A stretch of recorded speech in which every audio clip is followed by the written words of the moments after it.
اب ہمارا سیگمنٹ ہے، ہمارے ساتھ ہمارے بڑے خاص مہمان اسپیشلسٹ قرآنک اسٹڈیز کے عبدالسلام عارف صاحب موجود ہیں۔ گزشتہ روز عارف صاحب بات کر رہے تھے حضرت علی کرم اللہ وجہہ کی سیرت اور کردار سے متعلق، تو وہ بات آگے بڑھائیں پلیز۔ جی بسم اللہ الرحمن الرحیم، اللہم صلی علی سیدنا محمد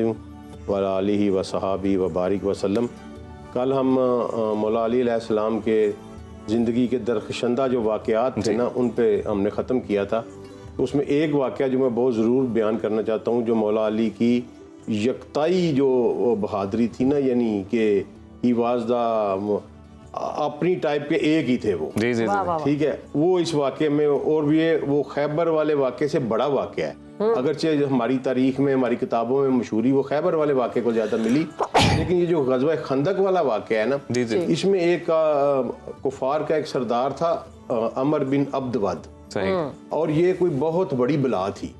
اور پورے عرب میں یہ مشہور تھا کہ 100 بندوں کے مقابلے میں یہ اکیلا جو ہے نا یہ بھاری ہے۔ اچھا، اور وہ واقعی اس نے ثابت کیا اس بات کو، کیونکہ غزوہ خندق میں ہم سب جانتے ہیں کہ سٹیل میٹ ہو گیا تھا، کہ درمیان میں خندق تھی، نبی صلی اللہ علیہ وسلم کی افواج اس طرف تھی اور کفار کی افواج اس طرف تھی، اور وہ سٹیل میٹ ہو گیا تھا۔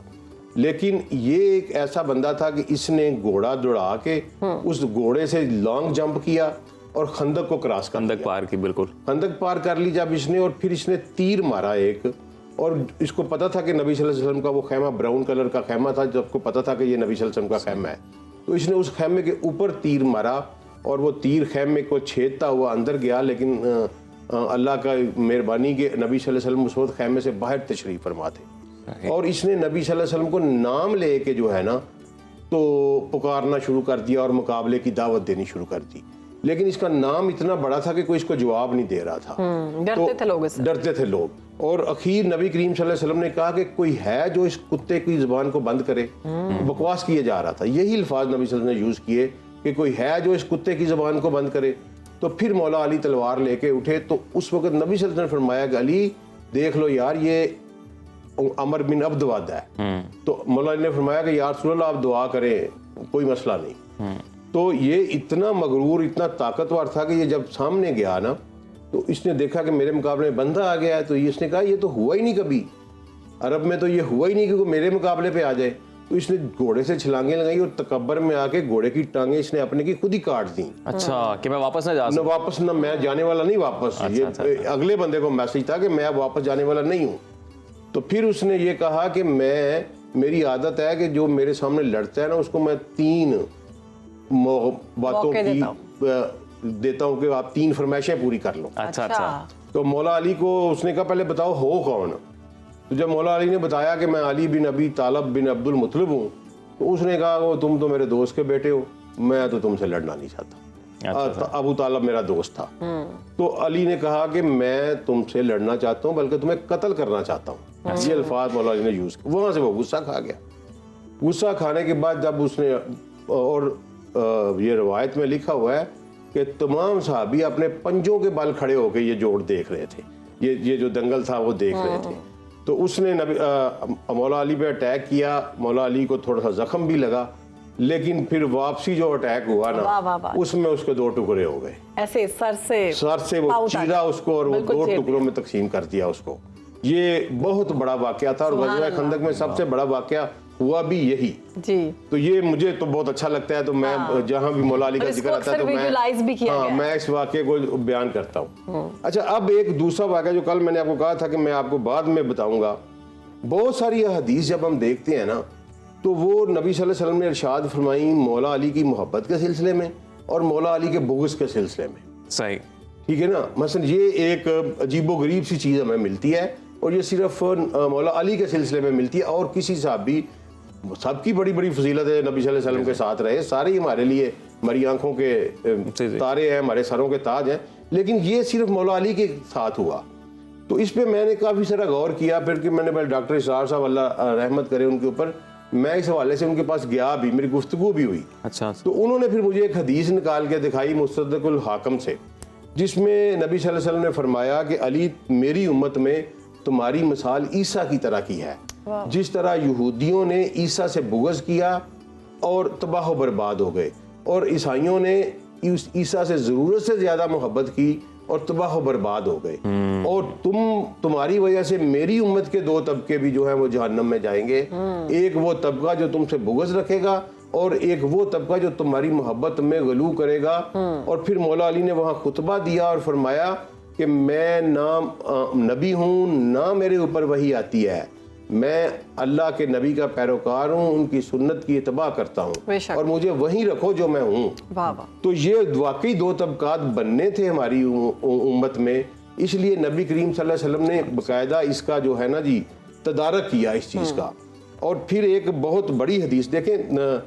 ہم تھوڑی سی ہم زیادتی بھی کر جاتے ہیں، میں تھوڑا سا اوپن رہوں گا کہ نبی کریم صلی اللہ علیہ وسلم نے ابوبکر کو صدیق کا خطاب دیا، ہم انہیں ہمیشہ ابوبکر صدیق کہتے ہیں۔ بالکل۔ نبی صلی اللہ علیہ وسلم نے سیدنا عمر فاروق کو فاروق کا خطاب دیا، ہم انہیں ہمیشہ فاروق کہتے ہیں۔ نبی صلی اللہ علیہ وسلم نے سیدنا عثمان کو غنی کا خطاب دیا، ہم انہیں ہمیشہ عثمان غنی کہتے ہیں۔ بالکل۔ نبی صلی اللہ علیہ وسلم نے علی کو مولا کا خطاب دیا، صحیح، ٹھیک ہے، تو ہم مولا نہیں کہتے، ہم اس پہ کیوں رک جاتے ہیں مجھے یہ سمجھ نہیں لگتی۔ حتیٰ کہ تواتر کی حد تک ایک حدیث ہوتی ہے، صحیح اور صحیح سے اوپر والا جو درجہ وہ تواتر کا ہے۔ تواتر کا یہ مطلب ہوتا ہے کہ بہت سارے صحابہ سے ایک ہی روایت نقل ہوئی ہو۔ یہ جو حدیث ہے نا، یہ مولا والی جو ہے، یہ تواتر کی حد تک ہماری کتابوں میں گئی ہوئی ہے۔ ہم اہل تشیع کی کتابوں کو نہیں کہتے، ہم اہل سنہ کی کتابوں، ہماری جو کتاب ہے اس میں جو ہے وہ تواتر کی حد تک یہ حدیث ہے، اور بہت سارے صحابہ کرام سے اور بڑے بڑے صحابہ کرام سے یہ روایت ہوئی ہے۔ سیدنا عمر سے روایت ہوئی ہے، ٹھیک ہے، زید بن ارقم سے روایت ہوئی ہے، بہت بڑے بڑے ابو ہریرہ سے روایت، بہت بڑے بڑے صحابہ سے روایت ہوئی ہے۔ اور وہ حدیث یہ ہے کہ نبی صلی اللہ علیہ وسلم نے غدیر خم کے موقع پر جب یہ فرمایا کہ میں تم میں 2 بھاری چیزیں چھوڑ کے جا رہا ہوں، ایک اللہ کی کتاب اور ایک میرے اہل بیت ہے، اور ساتھ مولا علی کا ہاتھ کھڑا کر کے کہا کہ جس کا میں مولا ہوں اس کا علی مولا ہے۔ اور پھر مسند احمد کی جو حدیث روایت ہے اس میں یہ لکھا ہوا ہے کہ حضرت عمر نے اٹھ کے کہا کہ علی تمہیں مبارک ہو، تم نبی صلی اللہ علیہ وسلم کے فضل کی وجہ سے ساری امت کے مولا بنا دیے گئے ہو۔ حضرت عمر نے، سیدنا عمر نے ان کو مبارکباد دی۔ صحیح۔ اور اس کے بعد پھر ایکچول نبی صلی اللہ علیہ وسلم کے علم میں تھا کہ جو کچھ ہوا ہے نا، اس پہ یہ عرب کا چونکہ کینہ اور عرب کا جو تھا نا بغض اور یہ انتقام لینے کی آج بھی مشہور ہے۔ تو نبی صلی اللہ علیہ وسلم کو پتہ تھا، اس کی وجہ یہ تھی کہ جتنے بھی مارکے ہوئے اسلام میں، اس میں سب سے زیادہ پیش علی تھے، اور چونکہ وہ بڑے مارکے سارے کے سارے لڑے گئے یا یہودیوں کے ساتھ یا مشرکین مکہ کے ساتھ، تو مشرکین مکہ کے بڑے بڑے سردار جو تھے نا، وہ مولا علی کے ہاتھوں واصل جہنم۔ بالکل، آپ نے غزوہ بدر میں بھی، احد میں بھی، خندق میں بھی، ٹھیک ہے، بڑے بڑے سردار جو تھے نا جی، وہ مولا علی نے ان کو قتل کیا تھا۔ اور اسی طرح یہودیوں کے بارے ساتھ جو جنگیں ہوئیں اس میں بھی بڑھ چڑھ کر جو کردار تھا وہ مولا علی کا تھا۔ اب یہ دونوں طبقے جو تھے، ان کی جو اولادیں تھیں، ادھر تو چلے مسلمان ہو گئے، لیکن ان کے دل میں نبی صلی اللہ علیہ وسلم کو پتا تھا کہ یہ بغض جو ہے نا جی، یہ رہے گا علی کے بارے میں، لہٰذا وہ علی کو محفوظ کر کے گئے۔ بہت ساری حدیثوں میں، مثلا امام مسلم جو ہے وہ مسلم شریف میں حدیث لے کے آیا ایمان والے چیپٹر میں 240 نمبر، کہ مولا علی نے فرمایا کہ اس رب کی قسم جس نے دانے کو پھاڑا اور روح کو تخلیق کیا، مجھے نبی امی نے بتا دیا تھا کہ اے علی تیرے ساتھ صرف مومن محبت کرے گا اور تیرے ساتھ صرف منافق بغض رکھے گا۔ اور انصار جو ہے مدینہ کے، وہ کہا کرتے تھے کہ ہم علی کے بغض سے ناپتے ہیں بندے کو کہ یہ منافق ہے کہ مومن ہے۔ ٹھیک ہے، تو یہ اتنی امپورٹنٹ چیز ہے، اور نبی صلی اللہ علیہ وسلم نے اس لیے جو ہے نا ہماری سلسلۃ الصحیحہ موجودہ دور کی سب سے بڑی حدیث کی کتاب ہے، جو کہ ہمارے موجودہ دور کے جو امام ہوئے ہیں بڑے، انہوں نے لکھی ہے سلسلۃ الصحیحہ۔ تو اس میں 3579 نمبر حدیث ہے، جس میں یہ کہا ہے کہ نبی ام سلمہ ام المومنین وہ راوی ہیں، اور وہ کہتی ہیں کہ میں نے نبی صلی اللہ علیہ وسلم کو سنا کہ وہ فرما رہے تھے کہ اے علی،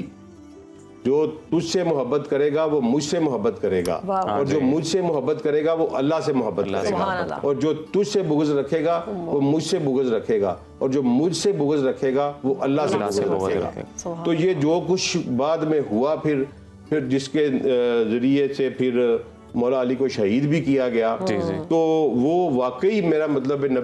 وہ حدیثیں پڑھ کے پتہ چلتا ہے کہ اللہ نے اپنے نبی کو بتا دیا تھا کہ اس شخص کے بارے میں یہ امت زیادتیاں کرے گی، اور پھر امت وہاں تک گئی کہ ان کے بچے سارے کے سارے ذبح کر دیے گئے، ٹھیک ہے. تو یہ سارا نبی کریم صلی اللہ علیہ وسلم کے علم میں تھا. اس لیے نبی کریم صلی اللہ علیہ وسلم نے بہت ساری احادیث علی کی فضیلت پہ بھی بیان فرمائیں، اور علی کے بغض پہ بھی بیان فرمائیں، اور علی کی محبت پہ بھی بیان فرمائیں. اور میں آخری بات کرتا ہوں کہ ایک حدیث نبی صلی اللہ علیہ وسلم نے بیان فرمائی کہ ایک شخص ساری عمر روزے کی حالت میں رہے، ساری عمر روزے کی حالت میں رہے، اور ساری عمر نماز پڑھتا رہے. کہاں کھڑے ہو کے؟ حجر اسود اور مقام ابراہیم کے درمیان میں کھڑا ہو کے نماز پڑھتا رہے. لیکن اگر اس کے دل میں میرے اہل بیت کا بغض ہوا تو وہ جہنم میں جائے گا. بے شک بے شک. بہت شکریہ عبدالسلام عارف صاحب، بڑا بہترین انداز میں آپ نے حضرت علی کرم اللہ وجہہ کی سیرت اور کردار پر روشنی ڈالی ہے. تو ناظرین یہاں پر بریک لیتے ہیں جی، بریک کے بعد واپس آئیں گے.